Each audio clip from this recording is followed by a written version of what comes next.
So thanks everyone for coming to the second From the Bench studio tour with Don Rash. My name is Sarah Songer and I'm the program and studio manager at the San Francisco Center for the Book.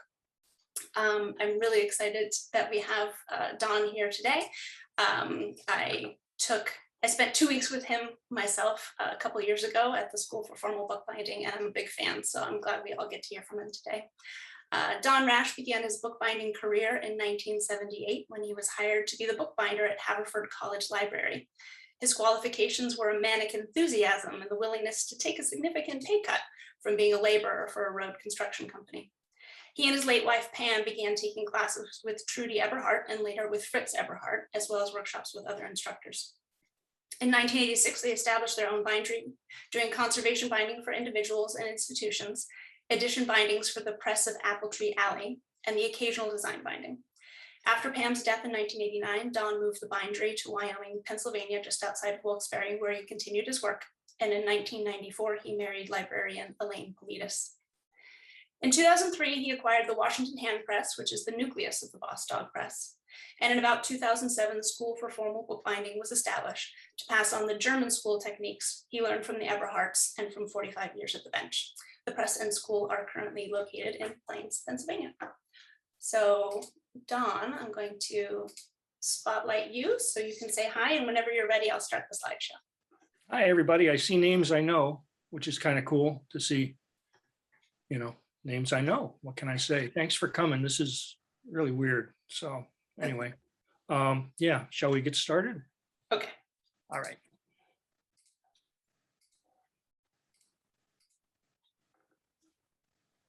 Does that look right? Yep. Excellent. All right. This is a little bit of the bindery proper, which is on the second floor of the shop. That's Mitzi. She's the last of the shop cats. It's a nice space. I like it. We got good sun here. Through all these images, you will notice that you're looking a little high up. That's because lower down are piles. You'll see that as we go. But anyway, let's hit the next slide. This gives you a better idea of the size of this room, the bindery. This was a map of the mines under this area, which were flooded in 1963 when they got too close to the river. But this local woman had it, and it was like 8 feet by 4 feet, and I had to line it with Japanese paper, which was really quite a bit of fun. But it turned out okay. But I had to move benches around and all that other happy stuff. So again, you get a sense of the light here. It was February, so it's snowing out. Let's keep going. Okay, this is the third wall of the shop. It's where some tool storage, many hammers. Those wooden things up at the top are the wrenches to tighten up the German presses that we use. Okay. Another 90 degrees. This is the back wall of the shop. You can see the pile of sewing frames, always handy things to have. Nice big nipping press. And the stairs that go to the third floor. I think we still have one more picture on this floor. Two more pictures. This is the German sewing frame that I got from Fritz and Trudi, and I'm really happy to have it because it's good to have something of your teachers in the shop. And I fell in love with this thing the first time I ever saw it.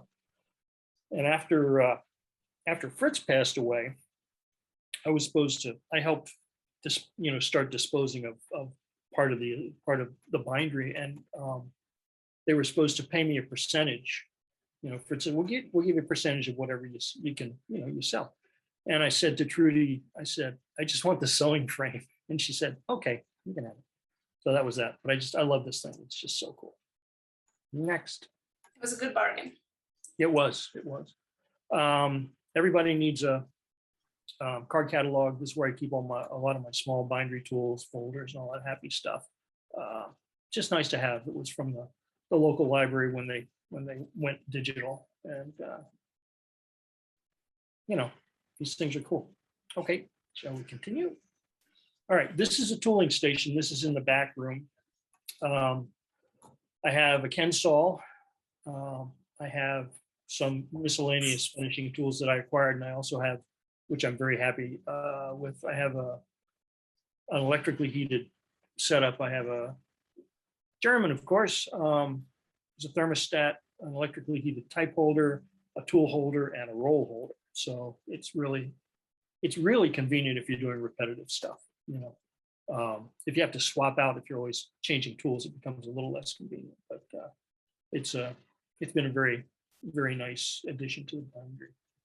And I can't think of anything else I can say about that. Everybody tools, so you know what all that stuff is. Shall we go? More tools. Okay, this is another view, so I'll give you a better idea. There were a few more. My burnishers, agate burnishers at the end.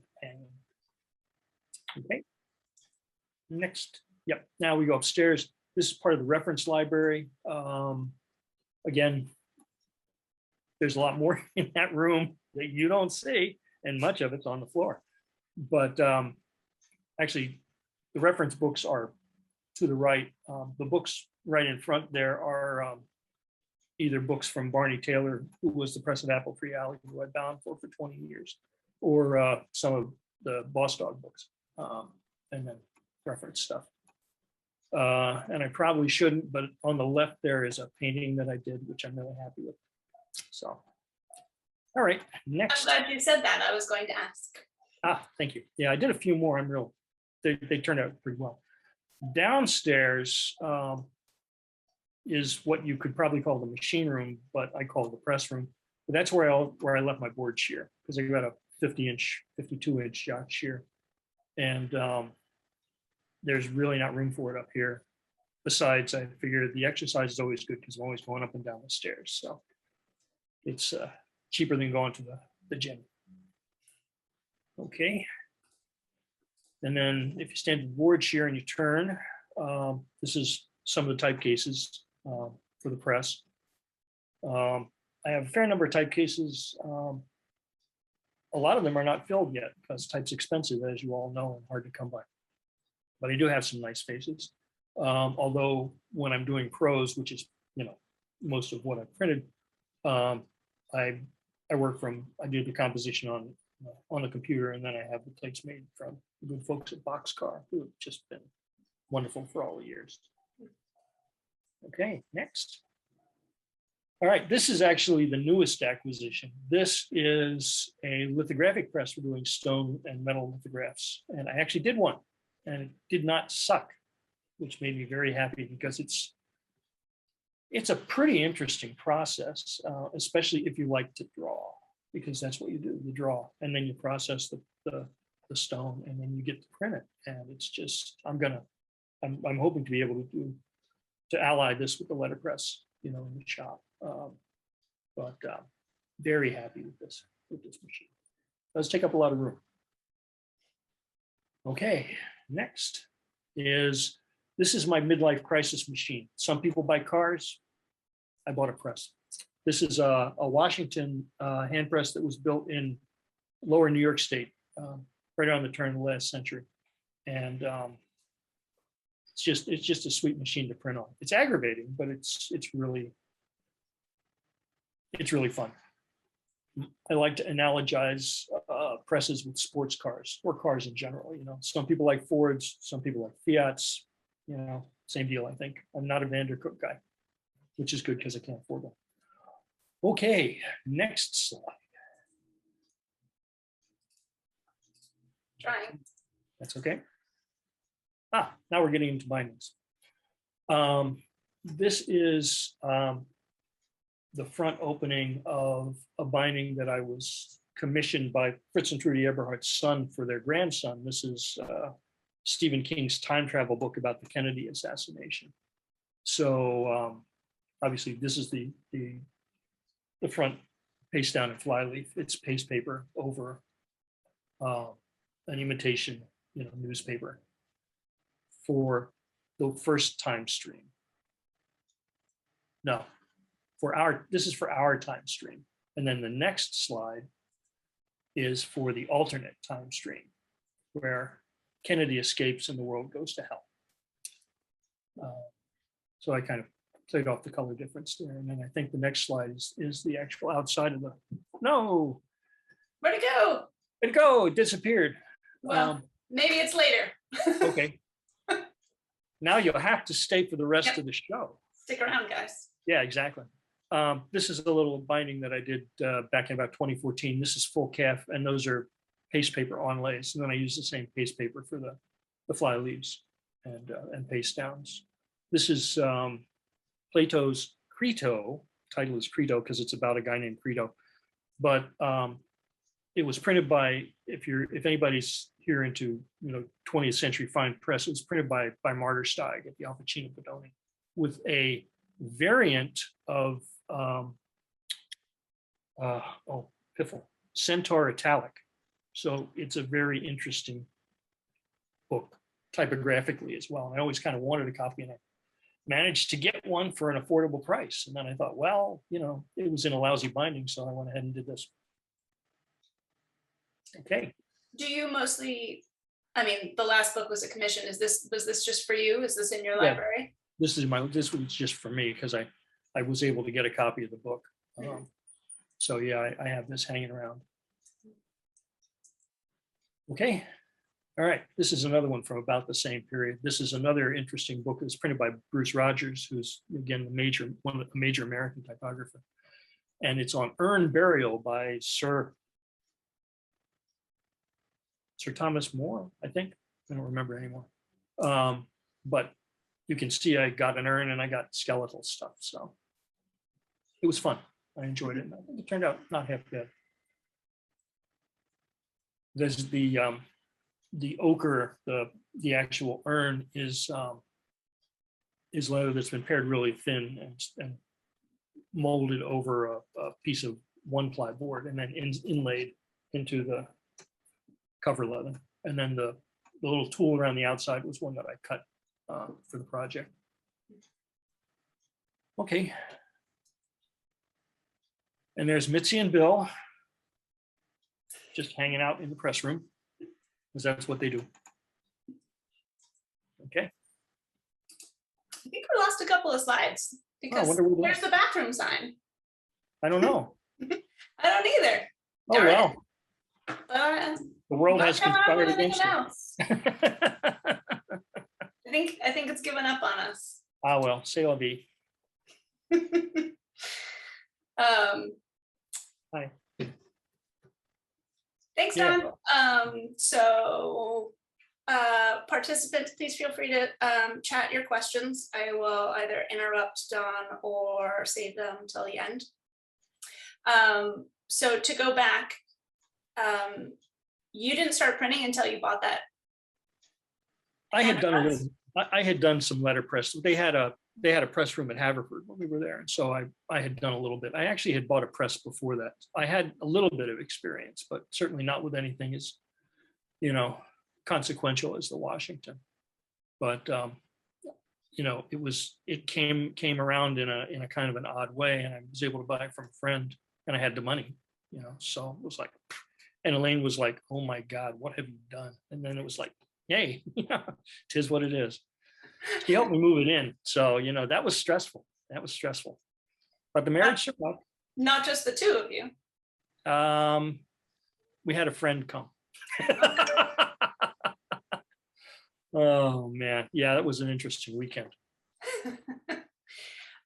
Will you tell us more about your association with Fritz and Trudi and about who they are for people who don't know? Fritz, well, they were both, actually Fritz was born in what is now Germany. Let's put it that way. And in about 1918, 1917, something like that. Well, anyway, Fritz was born in Germany. He got polio when he was a kid. So he had one leg that was significantly short and he was hunched over. He was like this little short guy. And he used to talk about how, both of his sons are these big Aryan guys. And he said, yeah, if I hadn't had the polio, that would have been me. But he the people in the school where he went told him that bookbinders sat down all the time, so he should be a bookbinder, which anybody who's a bookbinder knows that simply ain't so. So here's this guy, with a bad leg, and he's on his feet all the time. But he apprenticed with a local bookbinder, and then right around, I guess, the time of the war or after the war, it's been a while. My timeline's a little off, but anyway, he went to college and he studied with Ignaz Wiemler, who was the preeminent German binder of his time. He also fell in love with calligraphy and studied with a guy named Rudolf Spemann, who was not as well known on this side of the pond, but he's a very important German calligrapher. And at one point, Fritz, went to Wiemler and he said, I'd really prefer to do the calligraphy because I don't have to stand up all the time. I don't have to have all this heavy equipment. But, and they had a little falling out, but then they got back together. He finished his degree. And then he met Trudi. She was teaching at a school for crippled veterans. And because he had his master's certificate and she didn't, they fired her, they hired him. He met her and fell madly in love. And he pursued her evidently quite a bit until she finally just threw up her hand and said, all right, let's go out on a date. They each separately walked. They were, by that time, the war was over and they were in the Soviet zone. They both walked. Well, actually, Trudi and her family took a train out. Fritz walked out on his bad leg. I think it was New Year's Eve of like 1947.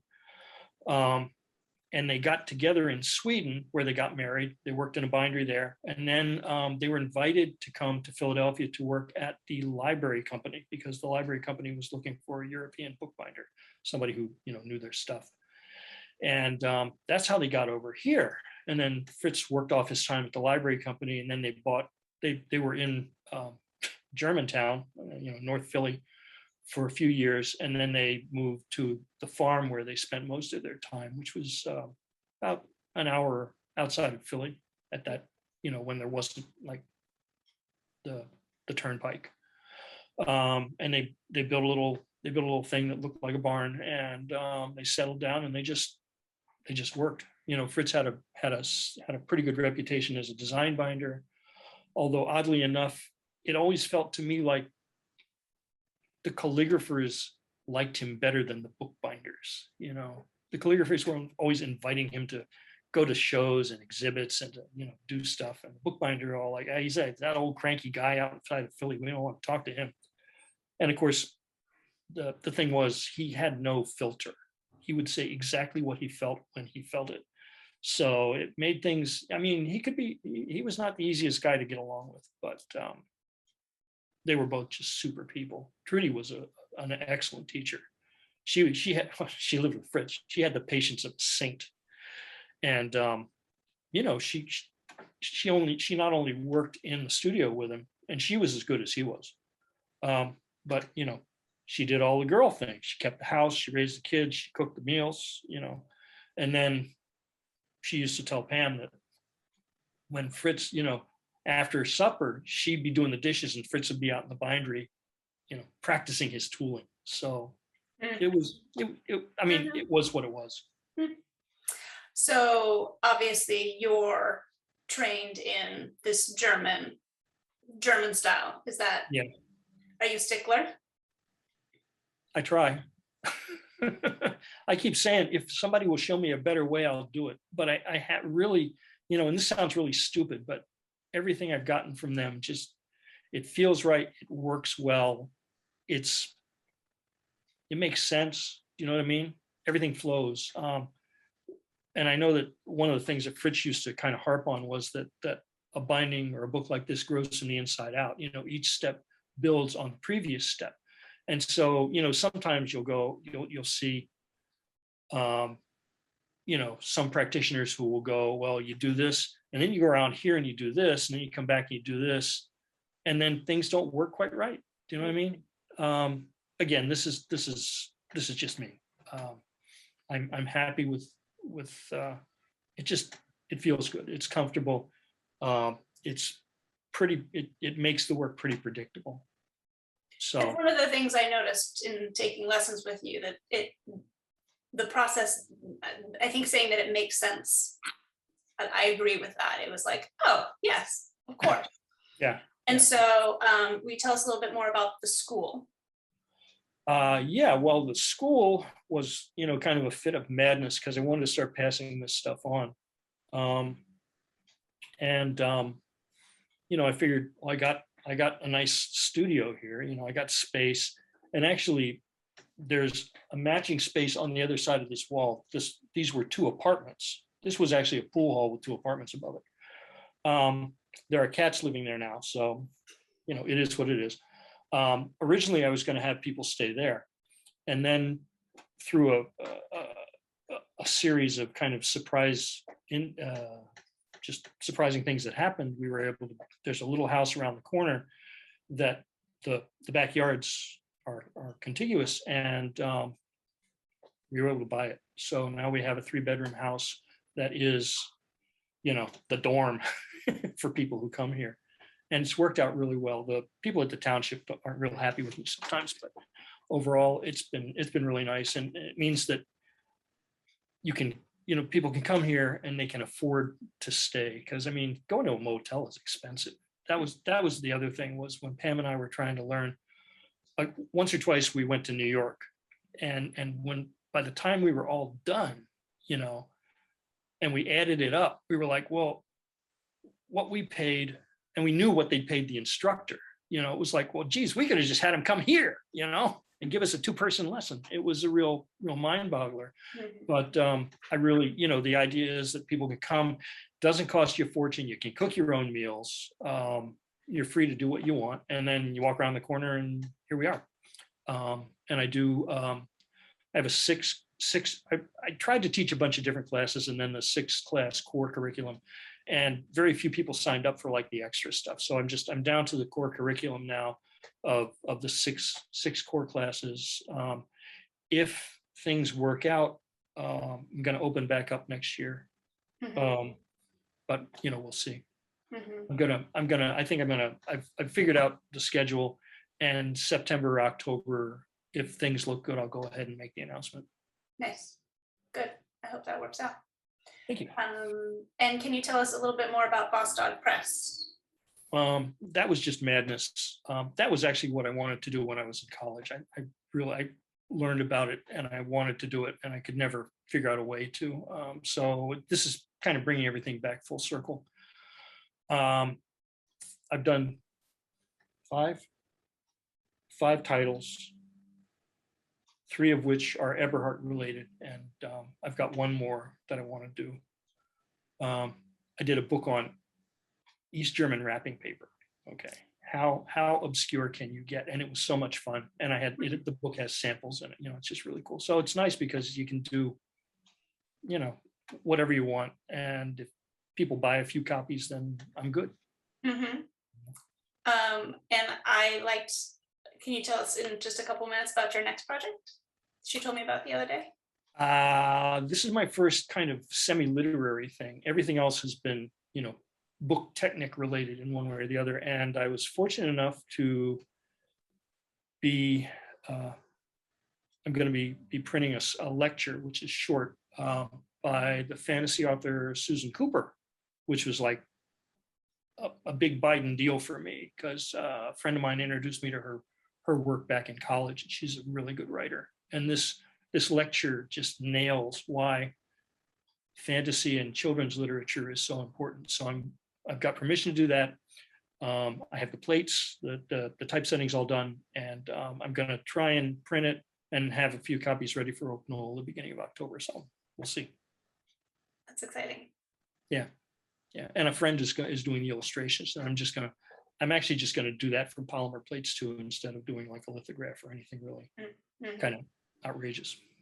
You're not going to bust out the new press? Next time. I've got an idea, actually. I'm going to do a short book of lithographs of bookbinding hand tools, which I think will be really cool. Nice. Yeah. Specifically German? No, just the actual tools that I use. So I'm going to call it a book of portraits because they're going to be portraits of my tools. Nice. Yeah, if it worked. It could blow up. Anything can.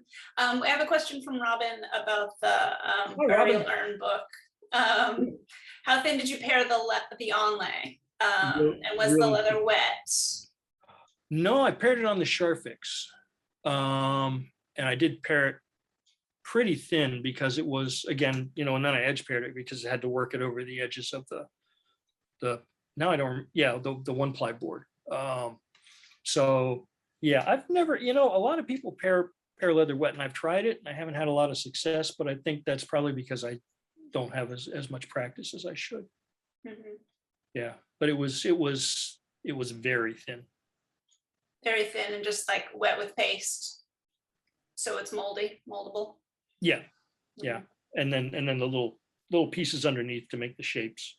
Mm-hmm. And then worked around and darted, and then laid down, into the impression. Adhered is the word. Mm-hmm. And on that book, you also made some of your own tools. Yeah. Yeah, little chunk of brass filed and then in the electric tool holder. Do you do that often? I tend to. Well, I like to, but sometimes, and sometimes I'll have a tool that works. But one of the things that Fritz talked about, and again, he was a little bugs about some of this stuff, was that he was referring specifically to him, but he was like, we're 20th century people, we should be making 20th century bindings, which always kind it struck me as very true. And I try and keep my work. I was thinking about it today because, of course, if your work is too timely, then it becomes dated. Mm-hmm. And I think there's a small area where you can do something that's of its time that ages well. I don't know that I've necessarily done it, but I kind of always have that in the back of my mind. Yeah. As opposed to postmodern brutalism versus Georgian architecture. Mm-hmm. Mm-hmm. Well, I think we're about out of time, and that wasn't so bad, right, Don? much less traumatic than I had feared. Fantastic. Thank you so much for being our guest, Don. It was really nice to hear from you, and I hope a lot of your friends in the group who have never seen your face now get to see you. So we'll be returning in a month. That's Thursday, September 2nd, same time, and our guest will be Sarah Bryant. I can't read it. I can't. Oh, is that the prospectus? Thank you. Well, I hope that we edit that video so that it cuts off with Don giving us a full face close up into the camera. That's pretty scary. You should definitely not keep that. It's not up to me. All right. Thanks, everyone. Thank you. Thanks, everybody.